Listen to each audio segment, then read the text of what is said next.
મહત્વના સમાચાર સામે આવી રહ્યા છે। કેરેબિયન સમુદ્રમાં ભૂકંપની વધુ એક ઘટના સામે આવી છે। મહત્વના સમાચાર કેરેબિયન સમુદ્રમાં 7.6ની તીવ્રતાનો ભૂકંપનો આંચકો આવ્યો છે। સુનામીની ચેતવણી પણ જાહેર કરવામાં આવી છે। કેમેન ટાપુઓના દક્ષિણ પશ્ચિમમાં આ ભૂકંપનો જે આંચકો હતો તે અનુભવાયો છે। લોકોને સુરક્ષિત સ્થળે જતા રહેવા માટે પણ અપીલ કરવામાં આવી છે।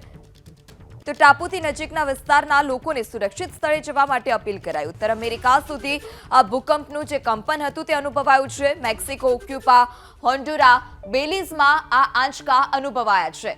તો કેરેબિયન સમુદ્રમાં ભૂકંપની ઘટના છે। સમુદ્રમાં 7.6ની તીવ્રતાનો ભૂકંપને પગલે સુનામીની ચેતવણી પણ જાહેર કરી દેવામાં આવી છે। જે આસપાસના વિસ્તારના લોકો છે તેઓને પણ સલામત સ્થળે ખસી જવા માટે અપીલ કરવામાં આવી।